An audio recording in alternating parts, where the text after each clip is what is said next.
চরকুলিয়া যুব সমাজের উদ্যোগে বীর মুক্তিযোদ্ধাদের পরিচালনায় মাশাআল্লাহ 12তম ঐতিহাসিক তাফসীরুল কোরআনের প্রোগ্রাম। স্থান ঐতিহাসিক চরকুলিয়া লায়লা আজাদ কলেজ ময়দান, মোল্লাহাট, বাগেরহাট। বাগেরহাটে এই প্রথম আসছি আমি। তো আসেন আমরা সরাসরি কথা শুনি কোরআন থেকে। তার আগে আমরা 3টা তাকবীর দেব। আল্লাহ বলেন রাব্বাকা ফাকাব্বির, glorify the name of your Lord. তোমার রবের নামের বড়ত্বের ঘোষণা দাও। আমরা ভাগাভাগি করে দেব। প্রথম তাকবীর দেব যারা বিবাহিত আছি তারা, দ্বিতীয় তাকবীর দেব যারা অবিবাহিত আছি তারা, তৃতীয় তাকবীর সবাই মিলে দেব ইনশাআল্লাহ। পড়েন, রাজি আছেন? কষ্ট পাচ্ছেন না তো? এটার উদ্দেশ্য হচ্ছে একটু আপনাদেরকে চাঙ্গা করে তোলা। একটু চাঙ্গা হয়ে উঠবেন তাকবীর দিয়ে, এরপর আমরা কথা শুনবো। বিবাহিত কারা কারা আসছেন দেখি হাত তোলেন। ওরে আল্লাহ, সব দেখি বিবাহিত, হাত নামান। অবিবাহিত কারা কারা আসছে দেখি, এক হাত করে তোলো। এরা একটু কম সংখ্যায়, দেখি কি অবস্থা, কাদের পারফরমেন্স কেমন হয় দেখি। আমি লিল্লাহি তাকবীর বললে শুরুতে বিবাহিতরা পড়বেন আল্লাহু আকবার। শুরুতে বিবাহিতরা রেডি হয়েছেন? পারা যাবে? শুরুতে শুধু বিবাহিতরা তাকবীর পড়েন, লিল্লাহি তাকবীর। এবার অবিবাহিতরা রেডি? হ্যাঁ, বিবাহিতদের হারানো যাবে তো? এবার তোমরা পড়ো তো লিল্লাহি তাকবীর। সমান সমান হয়েছে। আচ্ছা, এবার সবাই মিলে 3টা পড়ি। পড়েন লিল্লাহি তাকবীর, লিল্লাহি তাকবীর, লিল্লাহি তাকবীর। আল্লাহ তাকবীর গুলাকে কবুল করো, তাকবীরগুলারে আমাদের নাজাতের ওসিলা করো। আমরা আমাদের খুতবার শুরুতে আজকে সূরাতুল বাকারার 124 নম্বর আয়াত তেলাওয়াত করেছি।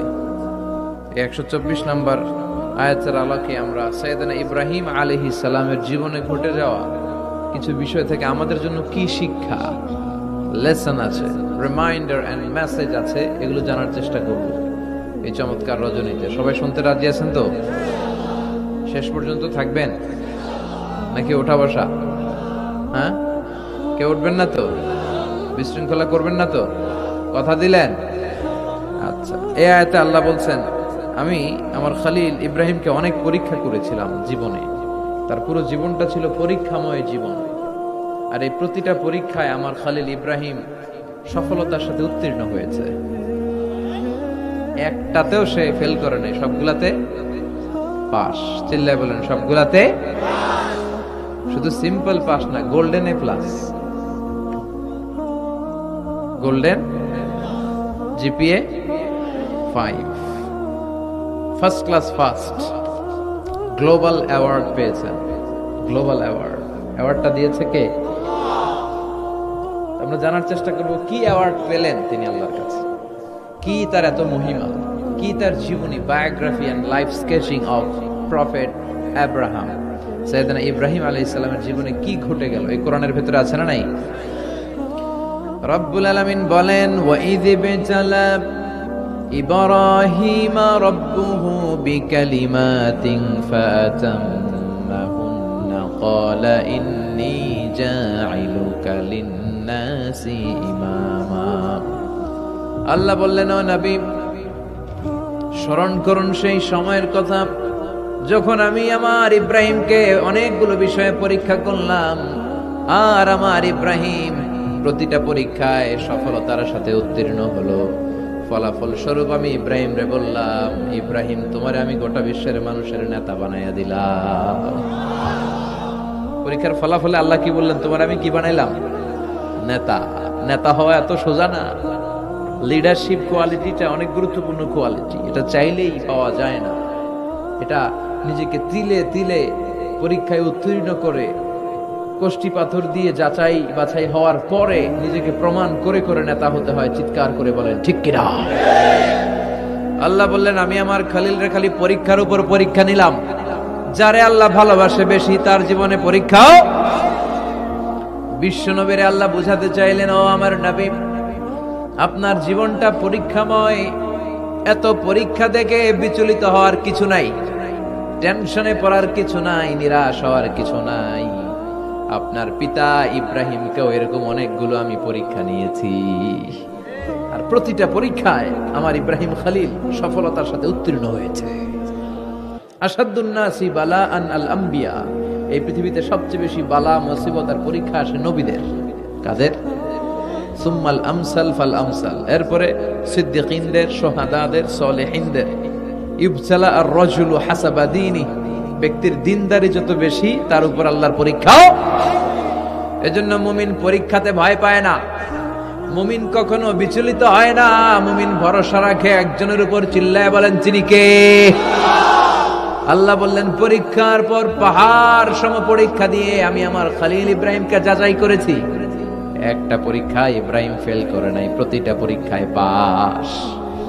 এগুলো বলে বলে বিষ্ণুনবীর আল্লাহ সান্ত্বনা দিচ্ছেন, নবী ওরা আপনারে গালি দেয় জাদুকর বলে, ওরা আপনারে গালি দেয় গণক বলে, ওরা আপনারে কবি বলে গালি দেয়, ওরা আপনারে পাগল বলে গালি দেয়, একটার পর একটা পরীক্ষায় আপনি জর্জরিত হচ্ছেন। নবী, আপনার পিতা ইব্রাহিম তো এর চেয়েও বেশি পরীক্ষায় পড়েছে। দুনিয়াতে আমরাও যারা পরীক্ষার শিকার, আমরাও সাইয়েদনা ইব্রাহিমের জীবনী থেকে শিক্ষা নেওয়ার দরকার আছে না নাই? গালি আসবে, মন্দ কথা আসবে, বিপদ আসবে, জেল জরিমানা আসবে, ঝুঁকি আসবে। এই ঝুঁকি আর রিস্কের মধ্য দিয়ে কালিমার দাওয়াতের প্রচারের কাজ করতে হবে। চিল্লা এখন ঠিক কিনা? এটাই মুমিনের বৈশিষ্ট্য। ঝুঁকি, বিপদ, পরীক্ষা, বালা, মুসিবত, এগুলো মুমিনের লক ছাড়ে না, পিস ছাড়ে না। কারণ মুমিনরে পছন্দ করে কে?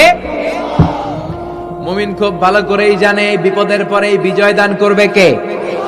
রাত্রি যত গভীর হয়, সুবহে সাদিকের সময় কাছে আসতে থাকে, গর্ভবতী নারীর পেটের ব্যথা যত বাড়তে থাকে, নতুন মেহমান দুনিয়ায় আসার সময় ঘনাতে থাকে, তেমনি ইসলামের পক্ষে যারা কথা বলে তাদের উপর বিপদ, ঝুঁকি, অত্যাচার, অনাচার যত বাড়তে থাকে, কালেমার বিজয়ের সময়টাও কাছে আসতে থাকে,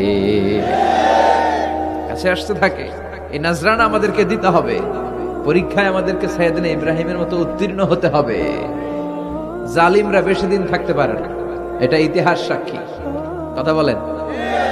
যারা জুলুম করে তাদের জন্য তো সাহায্য নাই, যারা মাজলুম তাদের জন্য সাহায্য। বদরের প্রান্তরে 313 জন মাত্র দরিদ্র, গরিব, মাজলুম সাহাবী, তাদের জন্য আকাশ থেকে ফেরেশতা দিয়ে নুসরাত সাহায্য করেছে কে? তার মানে মাজলুম আল্লাহর পক্ষে আর জালিমের বিপক্ষে, ঠিক কি না? জালিমের জন্য কোনো সাহায্য নাই, বরং দুনিয়ায় যারা জুলুম করে তাদের ক্ষমতা বেশি দিন থাকে না। ফেরাউন বেশি দিন থাকে নাই, থাকছে? নমরুদ বেশি দিন থাকে নাই, থাকছে? থাকতে পারে না। যারা দুনিয়াতে রক্ত ঝরায় এরা থাকতে পারে না, বরং যাদের রক্ত ঝরে তাদেরকে আল্লাহ বিজয় দিয়ে দেয়। আর যারা রক্ত ঝরায় এদের শেষ রক্ষাও হয় না, এরা জান নিয়ে পালাবার সুযোগ পায় না। কথা বলেন। এজন্য পরীক্ষা আসলে মুমিন ভয় পাবে। মুমিনের হৃদয়ে ভয় আছে কার? চিল্লায় বলেন। আল্লাহর ভয় নিয়ে থাকতে হবে। সাইয়েদনা ইব্রাহিমকে একটার পর একটা পরীক্ষায় আল্লাহ ফেলেছেন, একটার পর একটা পরীক্ষায় আল্লাহ ফেলেছেন, কিন্তু এই পরীক্ষায় তিনি গোল্ডেন এ প্লাস। সুবহানাল্লাহ বলেন। রব্বুল আলামিন বলেন, ওয়া ইয বিতালা ইব্রাহিম রাব্বুহু বিকালিমাতিন ফাতাম্মাহুন্না ক্বালা ইন্নী জাইলুকা লিন-নাসি ইমামা। ও খলিল, একটার পর একটা পরীক্ষা আমি তোমার জীবনে নিয়েছি। বিশ্বনবীরে বললেন, আমার ইব্রাহিমের উপর একটার পর একটা পরীক্ষা আমি নিয়েছি, ইব্রাহিম প্রতিটা পরীক্ষায় পাস। আর খুশি হয়ে আমি বললাম, ইব্রাহিম আমি তোমার নেতা বানায় দিলাম। আল্লাহ put Sayyidina Ibrahim in some tests and trials, and Sayyidina Ibrahim successfully overcome all the tests. Allah said, Ibrahim, I'm gonna make you the leader. Ibrahim আমি তোর লিডার বানায় দিব, এই ফলাফল স্বরূপ তোমার আমি গোটা বিশ্বের নেতা বানায় দিব। I'm gonna make you the leader. এজন্য সাইয়েদনা ইব্রাহিমকে নেতা বানায় দিলেন কে? একটার পর একটা পরীক্ষা তিনি দিয়েছেন। একটাও সাধারণ পরীক্ষা ছিল না, সব ভয়ঙ্কর পরীক্ষা। পরীক্ষাগুলো ছিল অগ্নি পরীক্ষা। পরীক্ষা নাম্বার 1 ইলকাউহু ফিন্নার, আগুনের পরীক্ষা। নমরুদ বলে, ইব্রাহিম ঈমান ত্যাগ করো, না হলে আগুনে ফেলবো। কোথায় ফেলবো? সাইয়েদনা ইব্রাহিম বলে, আমার জীবন যাবে কিন্তু ঈমান যাবে। ঈমানের পথে অবিচল থেকে আমার মরণ যেন হয়। তোমারই কাছে মিনতি আমার, তোমারই কাছে মিনতি আমার, মহামহিম দয়াময়, ইমানের পথে অবিচল থেকে আমার মরণ যেন হয়। পড়ে না আমিন। নমরুদ বলে, ইব্রাহিম ইমান ছাড়ো, তা না হলে আগুনে ফেলবো। ইব্রাহিম বলে, জীবন যাবে কিন্তু ইমান যাবে। তার মানে পরীক্ষায় পাস, আগুনে ফেলে দেয়া হলো, ইমান হারা করতে পারে নাই নমরুদ। তার মানে আগুনের পরীক্ষায় নাকি ফেল না পাস। পরীক্ষা নাম্বার 1। পরীক্ষা নাম্বার 2, আল্লাহ বললেন, ইব্রাহিম কলিজার টুকরা সন্তান ইসমাইলকে আর প্রিয়তমা স্ত্রী হাজারকে মক্কার ধুধু প্রান্তরে রেখে আসো, যেখানে কোনো মানুষ নাই, কোনো পাখি নাই, কোনো প্রাণী নাই, কোনো খাওয়ার পানিও নাই, কেউ নাই, জনমানব শূন্য এলাকার মধ্যে ফ্যামিলির সবাইকে রেখে আসো, ইসমাইলরেও রেখে আসো, হাজারকেও রেখে আসো।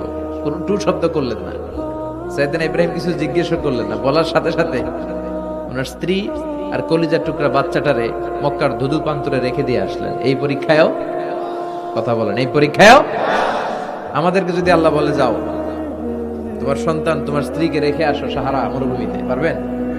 হ্যাঁ, কি পরীক্ষা দিয়ে আল্লাহর প্রিয় হয়েছে। তার মানে আগুনের পরীক্ষায় পাস, ফ্যামিলি বিসর্জন দেওয়ার পরীক্ষায় পাস। এবার আল্লাহ দেখলেন সাইয়েদনা ইব্রাহিমের হৃদয়ের মধ্যে ইসমাইলের জন্য ভালোবাসা বেশি না কম?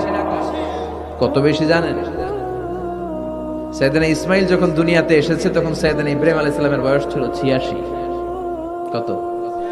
আপনাকে বাগেরহাটে 86 বছর বয়সে কারো বাচ্চা কাচ্চা হয়? হ্যাঁ, আছে এরকম পালোয়ান? আছে কেউ? নাই। সাইয়েদনা ইসমাইল যখন এসেছে দুনিয়ায় তখন সাইয়েদনা ইব্রাহিমের বয়স কত ছিল? 86। তার মানে 86টা বছর আল্লাহর কাছে কাঁদছে আর দোয়া করছে, আল্লাহ একটা সন্তান দাও দাও দাও, দেয় নাই। 86 বছর বয়সে যে সন্তানটা দিল, ওই সন্তানের প্রতি মায়া, দরদ, মোহব্বত, ভালোবাসা বেশি না কম? আল্লাহ দেখতে চাইলেন ওই ছেলের জন্য মায়া বেশি নাকি আল্লাহর জন্য বেশি।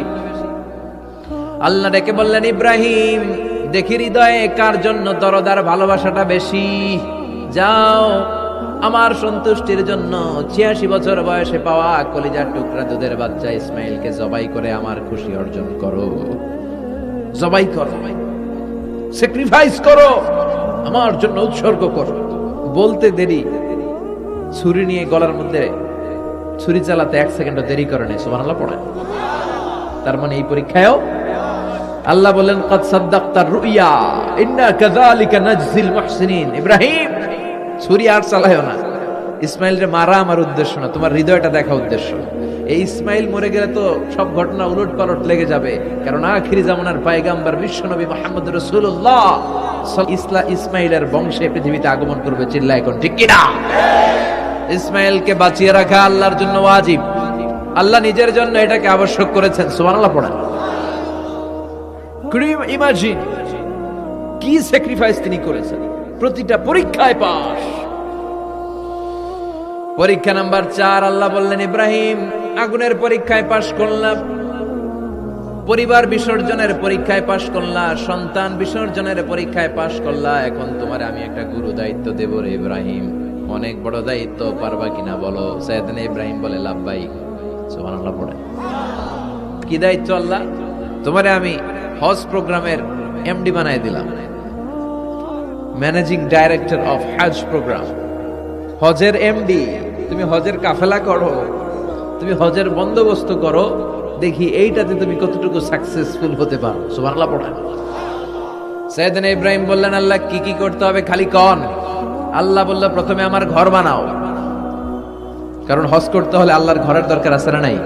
وَإِذْ يَرْفَعُ إِبْرَاهِيمُ الْقَوَاعِدَ مِنَ الْبَيْتِ وَإِسْمَاعِيلُ رَبَّنَا تَقَبَّلْ مِنَّا إِنَّكَ أَنْتَ السَّمِيعُ الْعَلِيمُ। সুবহানাল্লাহ পড়েন।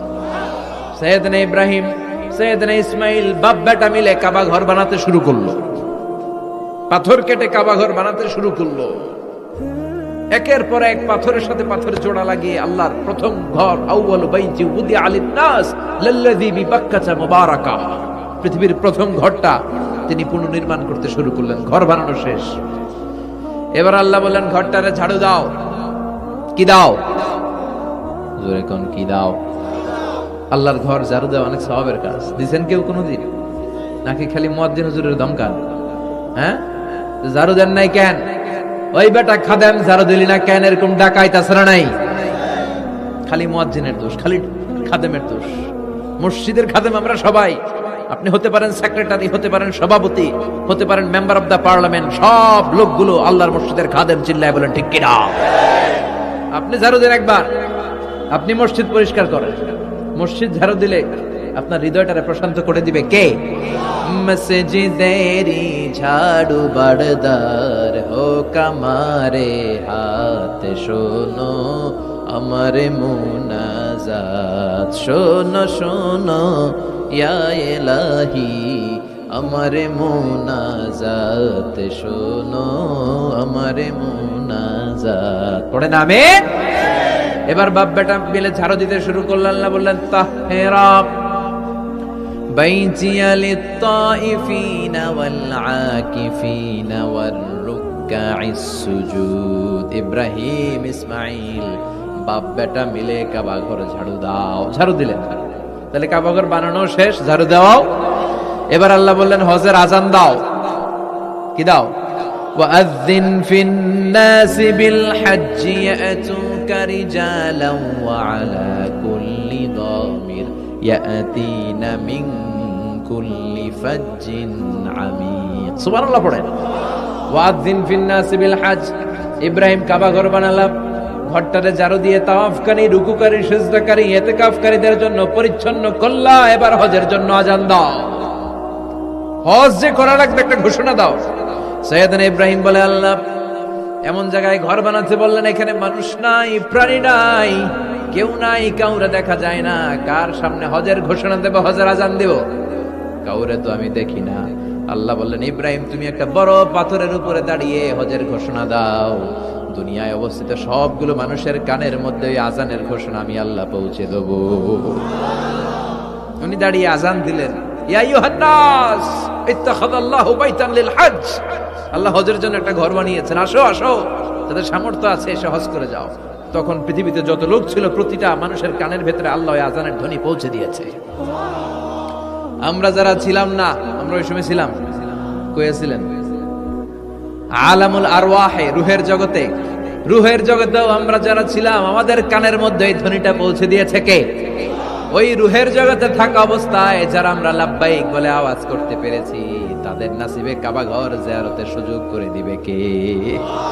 যারা আমরা লাব্বাইক করতে পারছিলাম তাদের নসিবে কাবা ঘরের জিয়ারত আছে না নাই? তার মানে আল্লাহ বললেন হজের এমডি বানাইছে আল্লাহ, ম্যানেজিং ডাইরেক্টর। আল্লাহ বললেন কাবা ঘর বানাও, বানালেন। ঘর পরিষ্কার করো, করলেন। আজান দাও, আজান দিলেন। তার মানে হজ প্রোগ্রামের যে দায়িত্ব এই পরীক্ষায়ও, কথা বুঝে নাই মনে হয়, হজ প্রোগ্রামের দায়িত্ব এটাতেও পাস। একটার পর একটা পরীক্ষা দিয়েছেন। সব শেষে আল্লাহ পরীক্ষা নিলেন, ইব্রাহিম তোমার বয়স এখন 80 বছর, এবার নিজ হাতে তুমি সুন্নাতে খাতনা করো। কি করো? নিজ হাতে সুন্নাতে খাতনা। সহিহ বুখারীর বর্ণনা। ইখতাতানা সাইয়েদনা ইব্রাহিম আলাইহিস সালাম ওহু ইবনু 80 সানা বিল কদম। কুঠার দিয়ে নিজ হাতে নিজের লজ্জাস্থানের সামনের চামড়ার অংশটা কেটে তিনি নিজ হাতে 80 বছর বয়সে নিজের সুন্নাতে খাতনা করেছেন। এমনি এমনি আল্লাহর প্রিয় হয় নাই, এমনি এমনি আল্লাহ লিডার বানায় নাই। আল্লাহ এমনি বলে নাই I'm gonna make you the leader, গোটা বিশ্বের মানুষের নেতৃত্ব দেওয়ার জন্য আমি তোমারে তৈরি করেছি। এমনি হয় নাই, একটার পর একটা পরীক্ষা দিয়ে নিজেকে প্রমাণ করার মধ্য দিয়ে তিনি নেতৃত্বের আসনে আসীন হয়েছেন। চিৎকার করে বলেন ঠিক কিনা? সে আল্লাহ ডেকে বললেন গোলাম, এই ইব্রাহিমের জীবনে তোমাদের জন্য আমি আদর্শ রেখে দিয়েছি।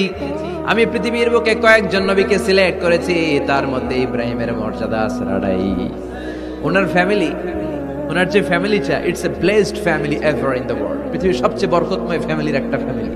এই ফ্যামিলি যেখানেই হাত লাগাইছে ওটা বরকত হয়ে গেছে, যেটা ধরছে মাটি সোনা হয়ে গেছে। কি বরকত! সাইয়েদনা ইব্রাহিম আলাইহিস সালামের পায়ের ছোঁয়া লেগেছিল একটা পাথরে। তিনি যখন কাবা বানাচ্ছেন আর উপরে ওঠে না, বানাতে বানাতে আন্নাগাল পায় না, বললেন আল্লাহ এবার কি করি? এই পাথরে দাঁড়িয়ে তুমি কাবা বানাও। বলা হয় যে এই পাথরটা এত শক্তিশালী ছিল, ওনার উপরে ওঠা দরকার লিফটের মতো, পাথরটা উপরে উঠে যেত, নিচে নামা দরকার নিচে নেমে যেত। আবার এই পাথরের জায়গাটাকে আল্লাহ তাআলা নামাজের মুসল্লা বানিয়ে দিয়েছেন, আমাদের জন্য নামাজের মুসল্লা। ওয়াত্তাখিযু মিন মাকামি ইব্রাহিমা মুসাল্লা, আল্লাহ বললেন গোটা বিশ্বের সব মুমিনদের জন্য মাকামে ইব্রাহিমরে আমি মুসল্লা বানিয়ে দিলাম। বিশ্বনবী যখনই তাওয়াফ করে 2 রাকাত নামাজ পড়তেন, মাকামে ইব্রাহিমের সামনে এসে 2 রাকাত সালাত পড়তেন। আমরাও যারা তাওয়াফ করি, প্রতিটা তাওয়াফের পরে এই মাকামে ইব্রাহিমের সামনে এসে নামাজ পড়তে হয়, জানেন না? পড়ছেন না আপনারা? হাজিরা পড়তে হয়। এই পাথরটা এখনো আছে, দেখেন ওনার স্মৃতিকে চির অম্লান করার জন্য, সাইয়েদনা ইব্রাহিমের শিক্ষাকে চিরস্মরণীয় করে রাখার জন্য ওনার ফুটপ্রিন্ট, পায়ের ছাপ যে পাথরে লেগেছে, এই পাথরটাকে কাবা ঘরের একেবারে পাশে 11 মিটার উঁচু একটা ছোট্ট গ্লাস ফিটিং করা, ডিজাইন করা মিনারার ভেতরে ওইখানে স্থাপন করা। যারা তাওয়াফ করে ওইটার পাশ দিয়ে তাওয়াফ করতে হয়, আর তাওয়াফ শেষ হলে ওইটার সামনে 2 রাকাত নামাজ পড়তে হয়। বরকত আছে না নাই? ওনার পা লাগছে, এই জায়গা হয়ে গেছে মুসল্লা। এবার ওনার ছেলের পা লাগছে মরুভূমিতে, ওইটা হয়ে গেছে জমজমের কূপ। সাইয়েদনা ইসমাঈল ওনাকে রেখে হাজার দৌড়াদৌড়ি শুরু করলেন, সাফা থেকে মারওয়া, মারওয়া থেকে সাফা। আহা, এখন এয়ার কন্ডিশন করা, 4 তলা এয়ার কন্ডিশন করা, তো সুন্দর পরিবেশ, এরপরে দৌড়াতে দৌড়াতে আমাদের ঘাম ছুটে যায়। না জানি সাইয়েদাতুনা হাজার কি কষ্ট করে সেখানে দৌড়াদৌড়ি করেছিলেন, না জানি ওনার কি কষ্ট পোহাতে হয়েছিল। উনি সাফা থেকে মারওয়া একবার, মারওয়া থেকে সাফা একবার 60টা চক্কর দিলেন। এই 60টা চক্কর, এই দৌড়াদৌড়িটা আল্লাহর কাছে এত ভালো লেগেছে, কিয়ামত পর্যন্ত সব হাজীদের জন্য এই জায়গায় দৌড়াদৌড়ি করাটা আল্লাহ ওয়াজিব করে দিয়েছে। এটা না করলে আপনার হজই হবে না, এখানে দৌড়াদৌড়ি করা ওয়াজিব। দেখেন ওনার ওয়াইফের কাজ কত বরকতময়, উনি দৌড়াদৌড়ি করছেন, এখন আমাদের হজে যে দৌড়াদৌড়ি করা লাগে। সুবহানাল্লাহ পড়বেন না? সাইয়েদনা ইসমাঈল আলাইহিস সালামকে মরুভূমির মধ্যে রেখে উনি দৌড়াদৌড়ি করলেন, পানি নাই, পানির অভাব, দৌড়ে আসলেন, এসে দেখে সাইয়েদনা ইসমাঈল আলাইহিস সালামের পায়ের ধাক্কায় জমজমের পানি বের হতে শুরু করছে, কল কল কল কল করে আওয়াজ। সাইয়েদনা ইব্রাহিম, ইসমাঈল, হাজার এরা আরবি ভাষা জানতেন না, এরা সুরিয়ানি ভাষার মানুষ ছিলেন। কোন ভাষা? সুরিয়ানি ভাষা। তো পানি দেখে হাজার খুব অবাক, কিরে এত সুন্দর পানি, এই পানি তো মরুভূমির বালিতে লেগে সব শুকিয়ে যাবে। পানি যাতে না শুকায় উনি বালি চারদিক দিয়ে উঁচু করে এরকম বাদ দিতে লাগলেন, বাদ দিচ্ছেন আর ওনার সুরিয়ানি ভাষায় বলতে লাগলেন ঝাম ঝাম, মানে হচ্ছে থাম থাম, ঝাম মানে স্টপ, থাম থাম, কেফ, আরে পানি চলে যাস না, চলে গেলে তো পানি ব্যবহার করতে পারবো না, ঝাম ঝাম ঝাম ঝাম। ওনার মুখনিসৃত এই ঝাম ঝাম শব্দ দুইটা আল্লাহর এত ভালো লাগলো, কিয়ামত পর্যন্ত এই কুয়ার নাম আল্লাহ ঝামঝামের কুয়া বানায় দিলেন। এটার নাম বিইরু ঝামঝাম। বিষ্ণু বলেন মা উ ঝামঝাম লিমা শরিবা লাহু, এই জমজমের পানির এত বরকত, যেই রোগের নিয়ত করে এই পানি খাবেন ওই রোগ থেকে শিফা দিবে কে? আবার বিষ্ণু বললেন ইন্নাহা শিফ তুআমু তুআমিন শিফাউ সুকমিন ইন্নাহা মুবারাকা, এই জমজমের পানি গোটা বিশ্বের সব পানির মধ্য থেকে সব চাইতে বরকতের পানি। এই পানির মধ্যে রোগের জন্য চিকিৎসা আছে, মানুষের ক্ষুধা লাগলে এটার ভেতরে খাবারের উপাদান আছে। পৃথিবীর সব পানি শুধু তৃষ্ণা নিবারণ করে, শুধু জমজমের পানি তৃষ্ণাও নিবারণ করে, ক্ষুধাও নিবারণ করে। জাপানের কিছু জিওলজিস্ট, ভূতত্ত্ববিদ গবেষণা করে পেয়েছে এই পানির মধ্যে ফুড সাপ্লিমেন্টারি আছে, মানে খাদ্যের পরিপূরক। কিছু না খাইয়ে এই পানি খাইলে ক্ষুধা নিবারণ হয়ে যায়। আবার বিশ্বনবীকে যখন সিনা চাক করা হবে, মেরাজ রজনীতে সাইয়েদনা জিবরাইল বিশ্বনবীর গলা থেকে নাভি পর্যন্ত পুরোটা কেটে হৃদয়টা বের করে এই জামজামের পানি দিয়ে ধৌত করেছিলেন। তার মানে এই ফ্যামিলি যেইখানে হাত লাগাইছে ওইখানে বরকত আছে না নাই? যেখানে হাত ওইখানে বরকত। বাবা পা লাগাইছে মাকাম ইব্রাহিম, ছেলে পা লাগাইছে জমজমের কুয়া, হাজার দৌড়াদৌড়ি করেছে, আর সাআয়ু বাইনা সাফা ওয়াল মারওয়া হজের মধ্যে ওয়াজিব করে দিয়েছে কে? আবার আল্লাহ বললেন ওয়াজআলনা ফি যুররিয়াতিহিন নুবুওয়াতা ওয়াল কিতাব, আমি খুশি হয়ে এই ইব্রাহিমের বংশের মধ্যে নবুয়ত দিয়েছি, আবার কিতাবও দিয়েছি। সুবহানাল্লাহ বলেন। তিনি নবুয়ত দিয়েছেন। পৃথিবীতে যত নবী আসছে সব সাইয়েদনা ইব্রাহিমের নাতিপুতি, সব কি বিশ্বাস হয় না? এই পৃথিবীতে যত পয়গম্বর এসেছেন তার 99.99% নবীরাই ওনার ছেলে আর নাতিপুতি। চিল্লায় পড়েন আল্লাহু আকবার। এজন্য ওনারে বলা হয় আবুল আম্বিয়া, father of the all prophets, সব নবীদের বাবা। ওনার বয়স যখন 86 তখন আল্লাহ সাইয়েদনা ইসমাইলকে দিলেন। বয়স যখন 100 তখন সাইয়েদনা ইসহাক আলাইহিস সালামকে আল্লাহ দিলেন।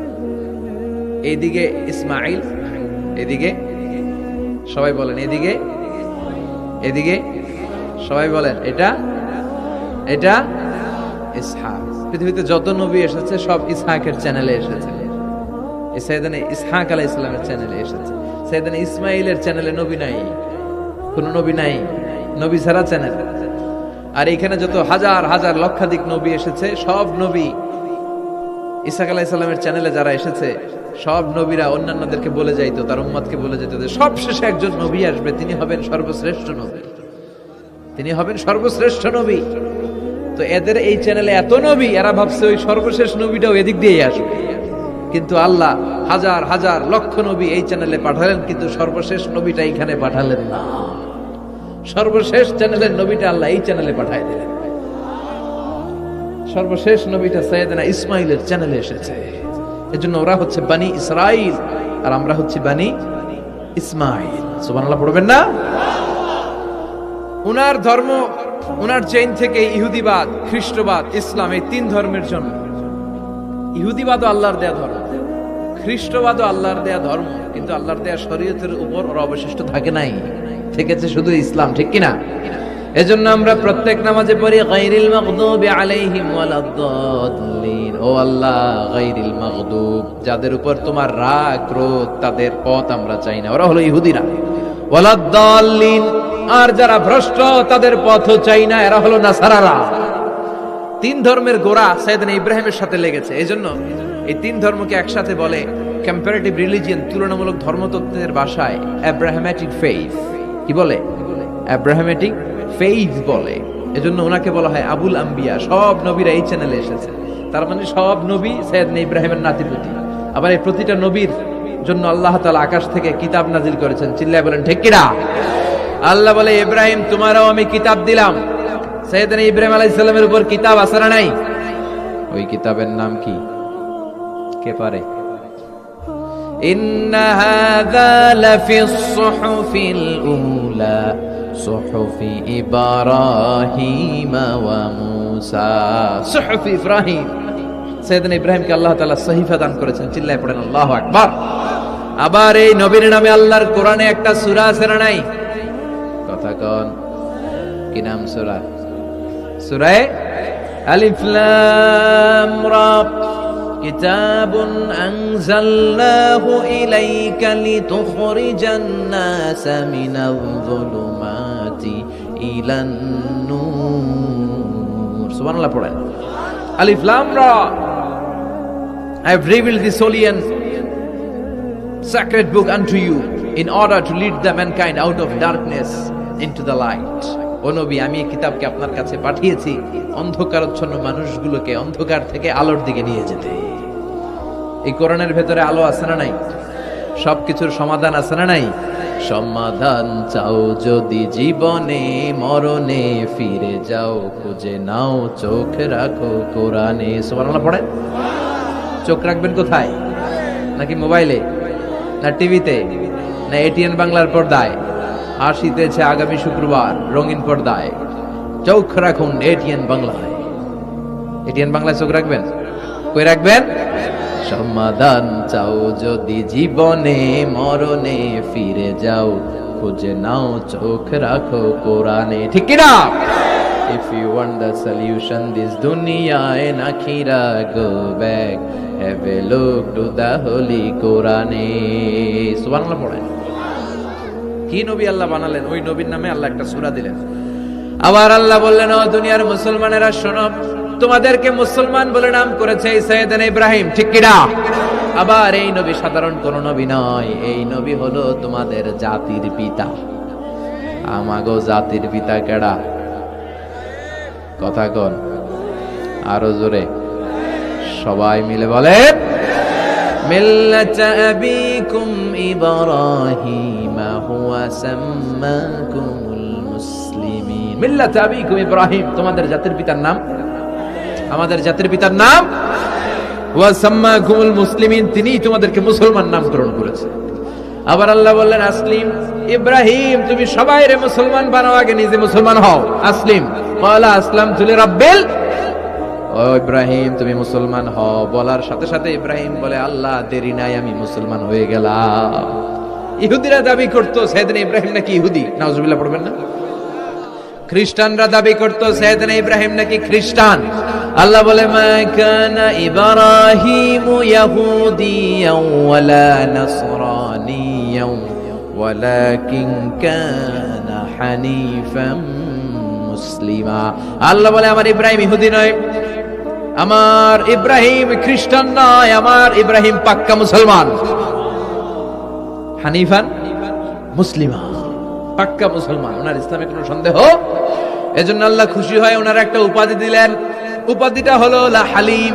ইন্না ইব্রাহিম লা হালিমুন আওয়াহুম মুনিব, আমার ইব্রাহিম সহনশীল, আমার ইব্রাহিম ভদ্র। সুবহানাল্লাহ বলেন। আমাদের বাংলাদেশে আমাদের মুসলমানদের মধ্যে এটার সবচেয়ে বড় অভাব, সহনশীলতা আমাদের নাই। কথা কর, নিজে যেটা বুঝি ওইটাই। আমি তাবলীগ করি, আমি মনে করি আমি হক, বাকি সব বাতিল। এই সমস্যাগুলো বাগেরহাটে আছে না নাই? হ্যাঁ, আমি যদি জামাত ইসলাম করি, আমি মনে করি আমি হক, বাকি একটা দলেরও আমি হক বলতে চাই না। আছে না এরকম? আমি আহলে হাদিস, সো আমি হক, আর বাকি যা আছে সব বাতিল। আমি কওমি, তো আমি ভালো, আলিয়া সব খালিয়া। কথা কন। আবার আমি আলিয়া, আমি ভালো, কওমিয়া সব শেষ। এই ঠেলা ঠেলে এদেশে আছে না নাই? এক ইসলাম, এক নবী, এক কোরআন, এরপর সহনশীলতা নাই। সে অন্য নেশাবে পড়ুক, সে অন্য মতদর্শের হোক, সে তো আমার ভাই। সবচেয়ে বড় পরিচয় সেও মুসলিম, আমিও মুসলিম। এই চিন্তাটুকু নাই। আল মুমিনুনা ইখওয়া, ব্রাদারহুড, ভ্রাতৃত্বের এই বন্ধনটা আমাদের মধ্যে নাই। আমরা একে অপরকে গালিগালাজ করতে দেরি করি না, একটু চিন্তা করি না। কাফের বলে ফতোয়া দিতেও দেরি করি না। কথা কন, ফতোয়া আছে না নাই? কয় তুই কাফের 10 কারণে, তুই কাফের 20 কারণে, তোর দাদা কাফের, তোর নানা কাফের, তোর পীর সাহেব হুজুর কাফের। আছে না নাই? তোর এই কাফের পীর সাহেব মারা গেলে, এই পীর সাহেবের যে কবরে শোয়ানো হবে, ওই কবরের উপরে যে ঘাস উঠবে, ওই ঘাস যে গরু খাবে, ওই গরুর যে দুধ খাবে, ওইটাও কাফের। আছে না নাই? খালি ফতুয়াবাজি। আল্লাহ বললেন আমার ইব্রাহিম ফতুয়াবাজি করে নাই। ইন্না ইব্রাহিম লা হালিমুন আওয়াহুম মুনিব, আমার ইব্রাহিম ছিল সহনশীল, ভদ্র একজন নবী। চিৎকার করে বলতে হবে ঠিক কি না? আবার আল্লাহ বললেন আমার ইব্রাহিমকে আমি খলিল উপাধি দিয়েছি। ইত্তাখাযাল্লাহু ইব্রাহিমা খলিলা। আল্লাহ বললেন গোটা বিশ্বের মধ্যে থেকে কাউরে আমি খলিল বলে গ্রহণ করি নাই, একমাত্র ইব্রাহিমকে ছাড়া। ইব্রাহিম আলাইহিস সালামকে ছাড়া কাউরে আল্লাহ খলিল বানাইছে? খলিল মানে বন্ধু, খলিল মানে, সবাই বলেন খলিল মানে। সাইয়েদনা ইব্রাহিমকে বানাইছেন খলিল, আর বিশ্বনবীকে বানাইছেন হাবিব। বিশ্বনবীর কি বানাইছে? আর সাইয়েদনা ইব্রাহিম খলিল। বাপ বেটা, একজন খলিল একজন হাবিব। বাপ কা বেটা সিপাহী কা ঘোড়া, কুছ না হতো থোড়া থোড়া। ঠিক কি না?